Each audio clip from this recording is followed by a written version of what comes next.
Ministério Público de Minas Gerais e Vale assinam acordo para a realização de auditoria independente em barragens de Barão de Cocais. Justiça de São Paulo mantém pena de policiais militares condenados pelas chacinas de Osasco e Barueri em 2015. O papel dos conselhos tutelares na defesa da criança e do adolescente. Por dia, este conselho tutelar em Brasília faz em média 10 atendimentos. São várias denúncias envolvendo violações de direitos de crianças e adolescentes. E os direitos de quem compra um veículo leiloado. Para quem adquire o veículo, ele leva o veículo livre e desimpedido de débitos e qualquer outra restrição que possui no cadastro do veículo.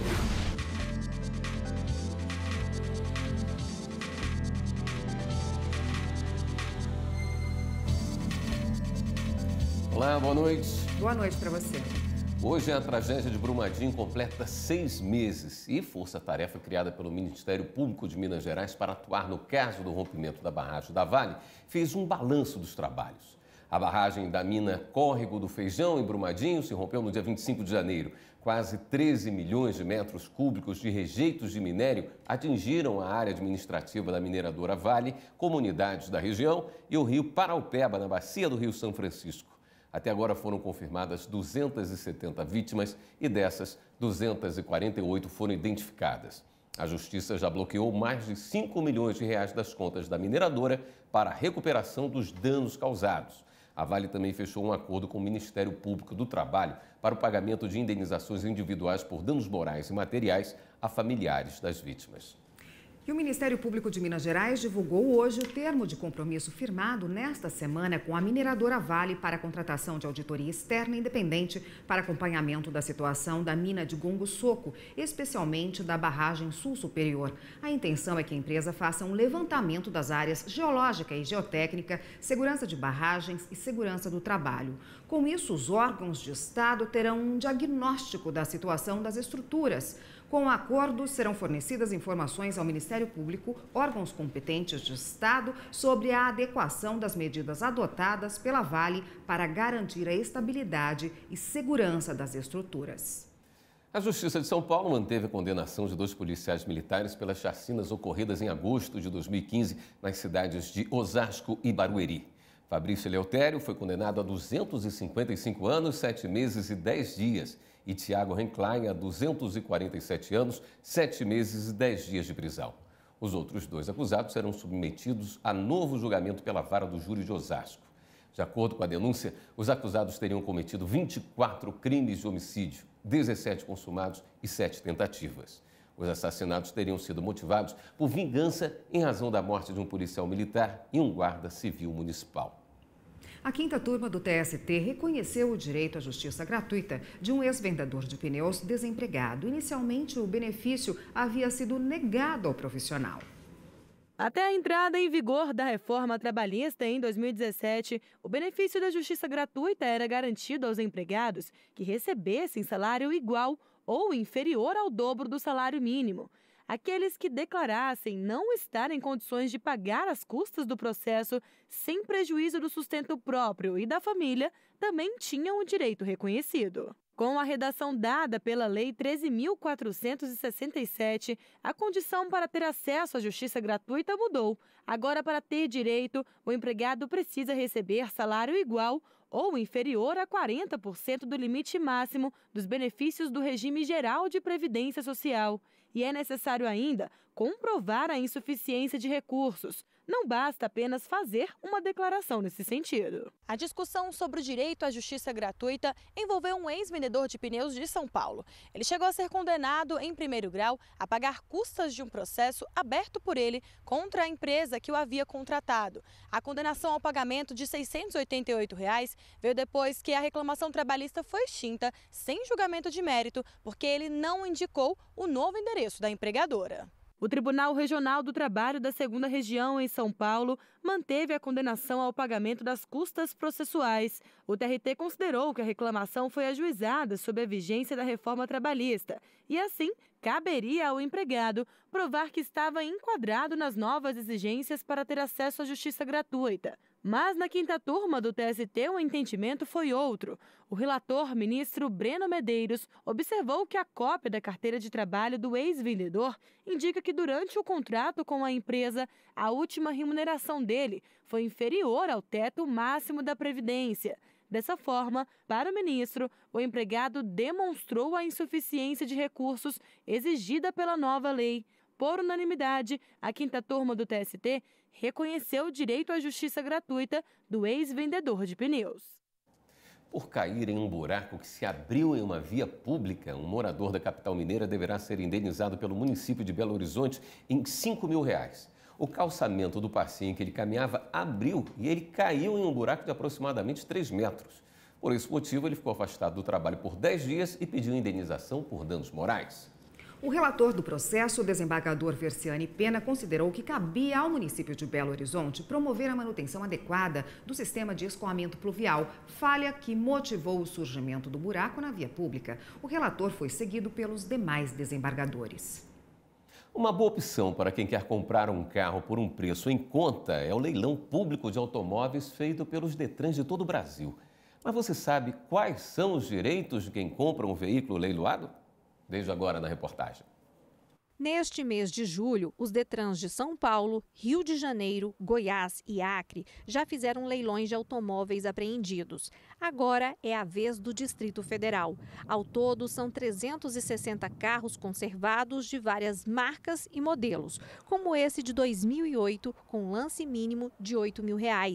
Tem também os veículos chamados sucatas, que servem apenas para aproveitamento de peças. Todos esses carros vieram parar aqui porque os donos estão em dívida com o Detran. A maioria é por multas, IPVA e licenciamento atrasados. Antes do leilão, o Departamento de Trânsito dá um prazo de 60 dias para o proprietário pagar o que deve e regularizar a situação. Se isso não for feito, o veículo é disponibilizado para lances. O dinheiro arrecadado é usado para quitar todas as dívidas do carro e o novo dono é isento de pagar qualquer taxa ou imposto atrasado. Para quem adquire o veículo, ele leva o veículo livre e desimpedido de débitos e qualquer outra restrição que possui no cadastro do veículo, certo? E os veículos no saldo positivo, que é o que a gente chama aquele veículo que é arrematado em leilão, abate todas as dívidas oriundas de leilão, IPVA, e ainda sobra um pouquinho. O usuário ele pode requerer junto ao Detran. Caso ele não requeira, o Detran incorpora esse valor após 5 anos. O leilão vai ocorrer no Centro Comunitário do Núcleo Bandeirante, em Brasília, na próxima segunda-feira, dia 29, para a venda dos veículos classificados como conservados e no dia 30 de julho para sucatas. Um dos interessados é Alain. Antes de dar o lance, ele fez questão de vir ao pátio do Detran avaliar as condições dos automóveis disponíveis. A gente veio aqui dar uma olhada, né? Já está querendo comprar um carro e tal, e agora a gente ficou sabendo, a gente veio dar uma olhadinha aqui, tem muitos produtos bons e conservados aqui que ainda dá para utilizar, bacana. Uma das regras é que durante a visita, o comprador só pode fazer avaliação visual. Não é permitido manusear e nem fazer uma vistoria mecânica. Por isso, é preciso analisar a compra com cautela, porque depois o comprador não poderá devolver ou reclamar das condições do veículo. O consumidor geralmente não se atém ao fato de que aquele veículo vai ter um registro para sempre do sinistro, se houve perda total ou não. E isso vai refletir também no momento de uma seguradora cobrir, oferecer uma cobertura de seguro. Ele pode sofrer recusa, né, de cobertura, pode sofrer um acréscimo no contrato ou até uma limitação também do contrato, somente em alguns casos cobrir eventual sinistro. A mesma coisa para financiamento bancário também. O consumidor às vezes compra e não se lembra de que futuramente ele vai vender aquele veículo e os bancos também irão olhar o registro de sinistro, né? Isso pode interferir numa desvalorização do veículo ou até na recusa de financiamento também. E no próximo bloco, o papel dos conselhos tutelares na defesa dos direitos da criança e do adolescente. A gente costuma buscar uma alternativa. Mãe, será que não teria como você procurar por uma vizinha?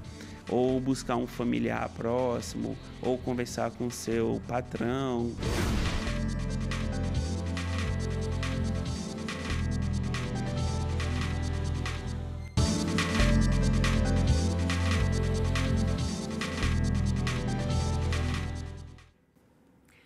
conselhos tutelares são refúgio das crianças que sofrem qualquer tipo de abuso ou maus tratos. À luz da Constituição e do Estatuto da Criança e do Adolescente, eles garantem a segurança do menor e, muitas vezes, o salva de um destino, no mínimo, cruel.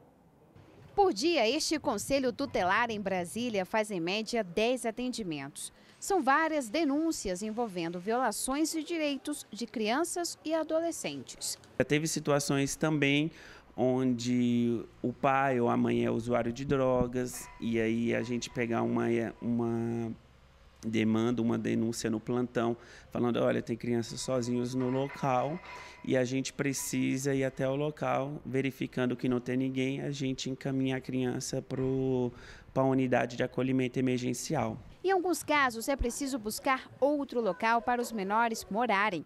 É quando os pais ou responsáveis correm o risco de perder a guarda dos filhos. Uma das causas que tem levado a justiça a decidir por retirar os pequenos da família é o abandono. Recentemente, a Justiça da Paraíba decidiu tirar a guarda de um menor de idade de uma mãe.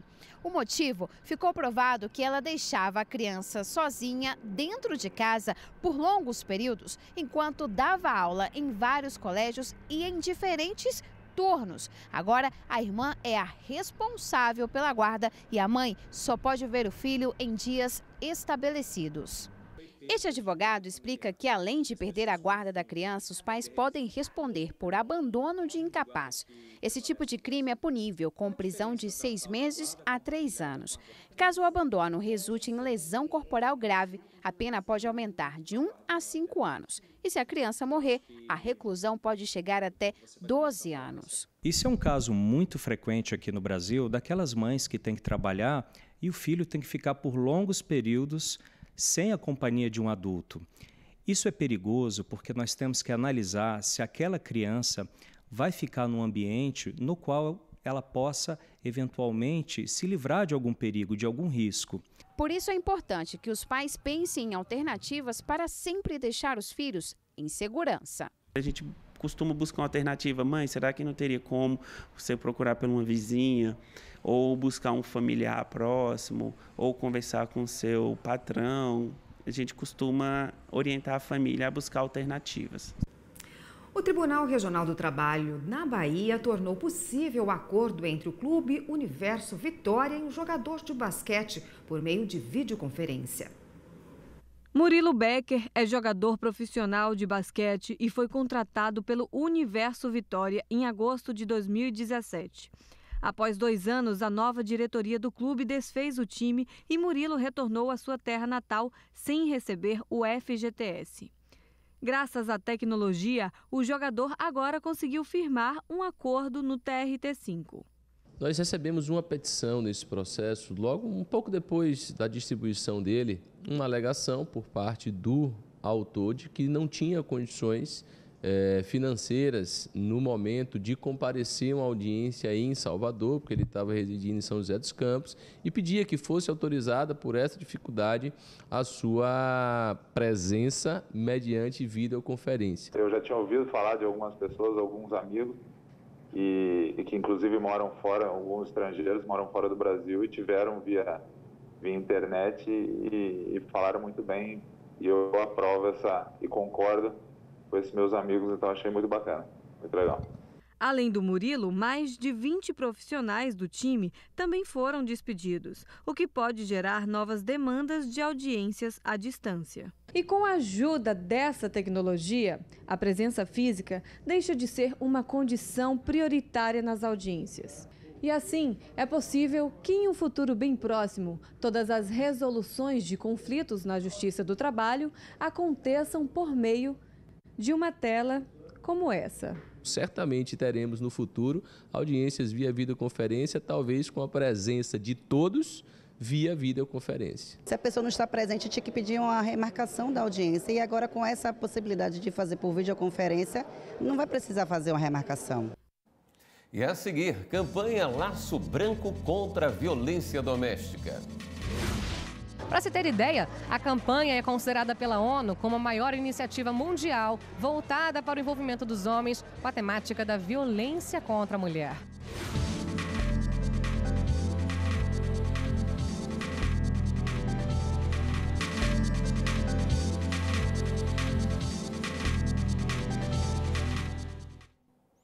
A cada 1 hora no Brasil, cerca de 500 mulheres denunciam os parceiros por agressão. O dado é do último Fórum Brasileiro de Segurança Pública de 2018, que avaliou o impacto da violência contra o gênero feminino no país. Minha mãe sofreu agressão física do meu pai e eu tenho uma lembrança muito nítida, assim. Eu acho que eu tinha uns 4, 5 anos de idade, ele dando um tapa na minha mãe, sangrando.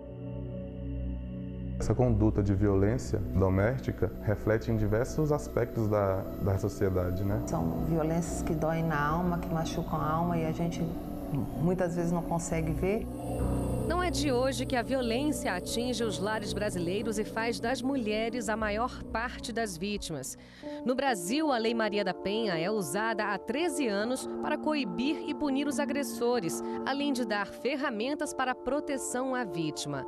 Mas uma iniciativa diferente tem chamado a atenção: a educação de homens para o fim dessa violência. Ela foi inspirada num movimento internacional que distribui fitas brancas para conscientizar os homens sobre o assunto. É a chamada Campanha Laço Branco e foi criada no Canadá após o massacre de Montreal em 1989. O crime que marcou a sociedade canadense aconteceu em uma sala de aula como esta, na Escola Politécnica de Montreal. Armado, Mark Lepine, de 25 anos, mandou que todos os homens saíssem da sala. Restaram 14 mulheres que foram brutalmente assassinadas. O rapaz ainda saiu pelos corredores atirando em outras 14 pessoas, sendo 10 mulheres. Em seguida, se matou. O massacre motivou um grupo de homens canadenses a se unirem contra a violência às mulheres e criarem essa campanha. Todos os anos, próximo à data, eles distribuem laços brancos entre homens para relembrar o atentado e destacar a luta contra a violência à mulher. A proposta foi abraçada por todos os continentes e ganhou força em 55 países. Para se ter ideia, a campanha é considerada pela ONU como a maior iniciativa mundial voltada para o envolvimento dos homens com a temática da violência contra a mulher. Patrícia conheceu a campanha há 6 anos e viu uma forma de ir além, oferecer cursos, palestras e capacitação para que homens se tornem defensores do assunto. O foco da violência estava sempre na mulher. Só que esse menino que viu a mãe sendo vítima de violência, ele também é uma vítima dessa violência. E ele tem muito a falar. A Polícia Civil do DF é parceira da iniciativa. Para a doutora Glaucia, diretora da Escola Superior de Polícia Civil, é importante analisar até que ponto o machismo impacta no comportamento de policiais dentro e fora de casa. A gente busca também um cuidado com o policial para que ele também fique livre de violência, tanto quanto vítima como autor. Rodrigo é coordenador da campanha no DF e lembra que a violência não é específica de classe, cor ou país. É um tema urgentíssimo porque a violência doméstica a gente trata de família, né? E a família é o menor núcleo que a gente pode ter divisível de uma sociedade. Dessa forma, se você tem uma violência doméstica dentro de uma família, você está gerando cidadãos que, infelizmente, vão trazer algum tipo de violência para a sociedade. Antônio, que presenciou a violência doméstica contra a mãe na infância, se tornou embaixador da juventude pela campanha no DF. Senti que a sociedade precisa muito de ajuda e quanto mais ajuda, melhor. Os 800 embaixadores atuam em vários locais e de várias formas, seja em casa, na comunidade, em faculdades, em associações, nas prefeituras. Todos são voluntários e oferecem mais do que a conscientização sobre os direitos das mulheres. Se doam para empoderar o sexo feminino. E você já ouviu falar em dispute board? Sabe o que é ou para o que serve? Para debater as perspectivas teóricas e práticas do método do Dispute Board, a Federação das Indústrias do Estado do Rio Grande do Sul, por meio da Câmara de Arbitragem, Mediação e Conciliação, realizou um fórum com especialistas de todo o país. A ideia é incentivar a utilização dessa nova alternativa de solução de conflitos. O Dispute Board é um instituto jurídico novo no Brasil, né? Está adentrando o nosso ordenamento jurídico brasileiro através de nova legislação, uma grande oportunidade para a advocacia brasileira, especialmente se especializar nos métodos adequados de solução de controvérsias. O chamado Dispute Board é um método alternativo de solução de conflitos que vem ganhando espaço no Brasil. É um comitê de resolução de disputas formado por especialistas no assunto, o qual está previsto em determinado contrato. Uma das vantagens, por exemplo, na construção civil é a agilidade, impedindo paralisação de obras, evitando prejuízos. A principal vantagem é econômica. A obra uma obra de engenharia que tem um custo elevado e o custo de parar esta obra é altíssimo, os dispute board podem resolver muito rapidamente e a um custo com menos de 2% do conflito. Os especialistas têm a função de prevenir ou solucionar eventuais disputas entre as partes envolvidas na causa. Eles são indicados pelos próprios contratantes, o que já é uma grande vantagem. Caso uma das partes não esteja de acordo com a decisão do comitê, pode recorrer ao judiciário.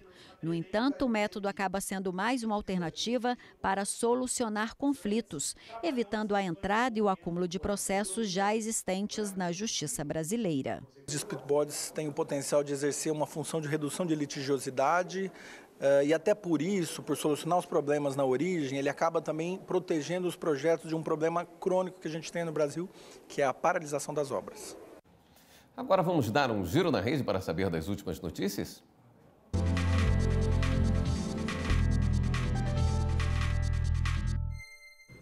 Vamos então até a redação do Jornal da Justiça falar hoje com a repórter Carla Lucena, que é quem tem as novidades para a gente.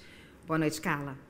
Olá, Érica. Boa noite para você. Boa noite a todos que nos acompanham no Jornal da Justiça. Vamos então ao giro de hoje. O presidente do Superior Tribunal de Justiça, ministro João Otávio de Noronha, confirmou em nota divulgada agora há pouco que recebeu a ligação do ministro da Justiça e Segurança Pública, Sérgio Moro, informando que o nome dele aparece na lista das autoridades que foram hackeadas. O ministro do STJ disse que está tranquilo porque não tem nada a esconder e que pouco usava o Telegram. O ministro Moro informou também durante a ligação que o material obtido vai ser descartado para não defasar a intimidade de ninguém. As investigações sobre o caso são de responsabilidade da Polícia Federal.